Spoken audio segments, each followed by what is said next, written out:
Hi, I'm going to move into the next step here, the cross contour lines with a round brush. And instead of using diluted black, we're going to use diluted white. Um, Probably could get away with a pretty big round brush, maybe medium. Little parts though, I might want to use the smaller one. If you have a primarily dark object, you probably can do the whole thing with white. If you have big areas of white, you might want to use a little bit of your leftover watered down black. For example, I'm gonna go this way. So what you want to do, and I'm only using this brush because I'm gonna save the other ones for the white. You want to go take a look in the air of how this thing moves. How do you feel that it moves? I feel it really up and down. And the great thing about having the grid still showing is I can use that as a guide.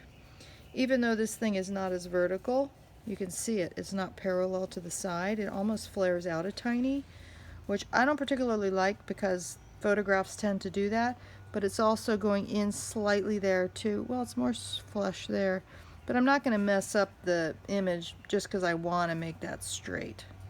Because it does curve. It starts out more in E2 and it ends up, or the right side of E1 and then goes into the left up here. So it's not a straight line, but I can still use up and down. So yeah, I feel this. Obviously I feel this here. I'll do that with white, but it's a great practice for drawing lines too. Just diluted paint. I don't want to go too dark. Whoops. That one was a little weird.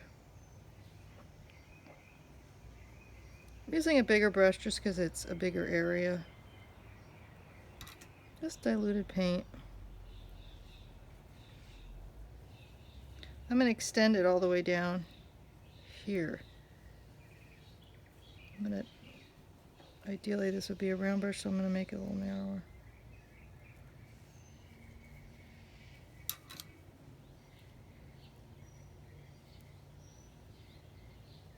So I'm using my whole body. I'm standing and I'm moving along with the movement. When you're painting, you always want to be actively engaged, standing, moving around, turning the board, turning the easel, whatever you're painting on. You want to be really active and use your whole body like you would a drawing, a gesture drawing.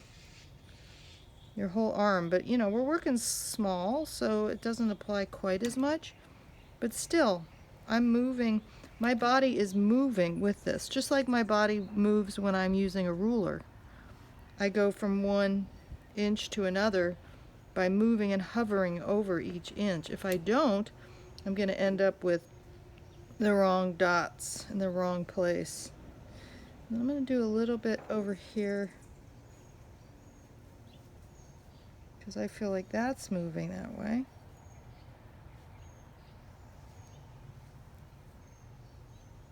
That's already helping me see the structure. And if you do it really diluted, you won't see. Now it also goes this way. So I'm going to be painting side to side and top to bottom. This is where the linear perspective comes in. Got your, whoops, too steep. Got your vanishing points over there.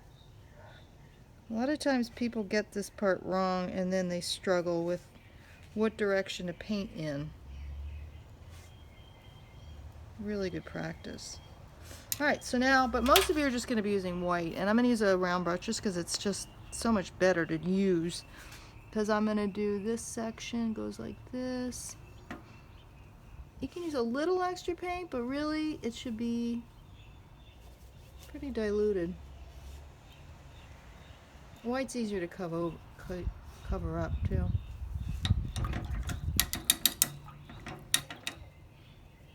I could also just do white here, you know, and just see like that. I just felt like I couldn't see it on this dark surface. And this is assuming you already took a picture too. Oh, and definitely in here. And I can do a smaller. This definitely goes down here. Leaning on your pinky is key, especially in the size when you get into details. So I know I'm going to be using a lot of vertical lines in this painting.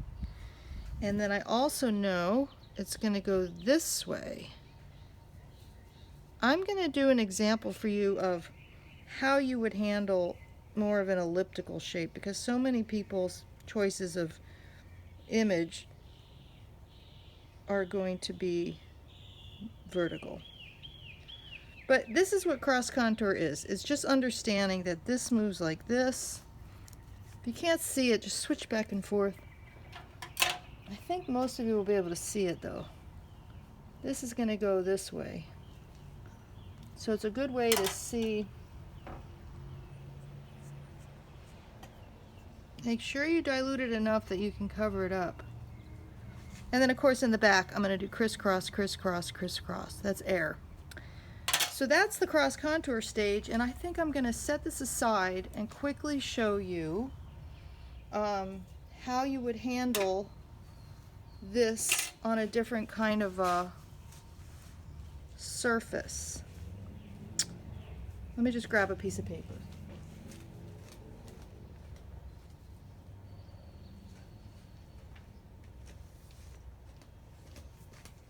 Okay, let's say you have a bottle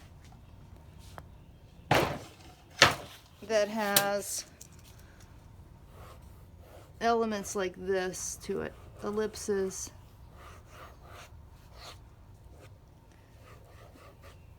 a top, whatever.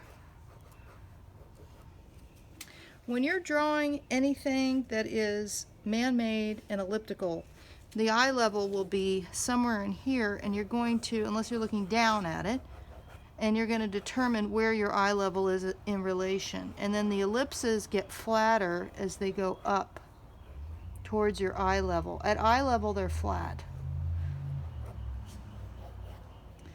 Great thing about these is even if you get lost and lost your grid, you're down the line, and your bottle starts to lean, you can use a T-square or yardstick.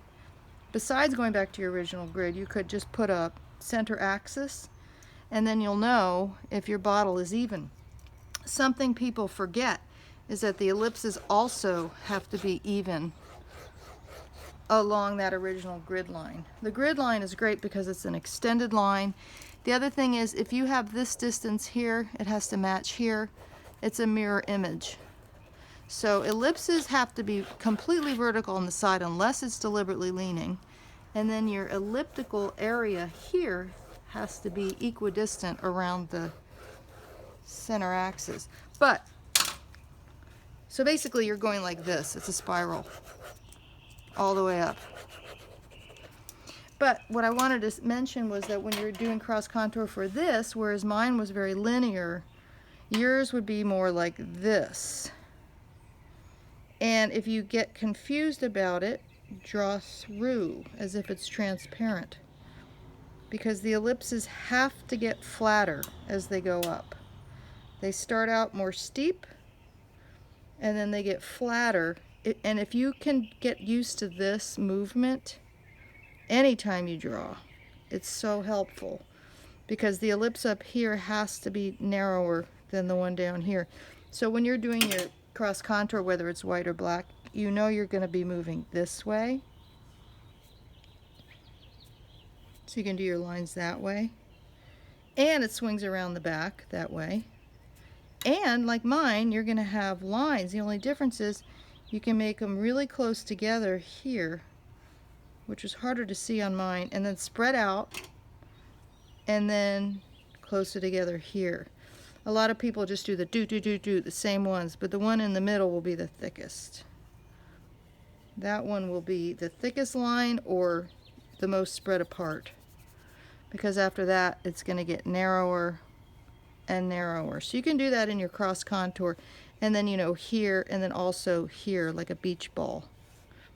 So you don't want to forget that it goes up and up, up and across. And when you're doing the across, a lot of people just go like that, but remember the ellipses, they have to be even. So, and take a look, all those examples I put in the module about, or the assignment, about all the the drawings that are in there and how precise they are. That's what you want here, precise, and then really get to know the movement and make sure it's symmetrical.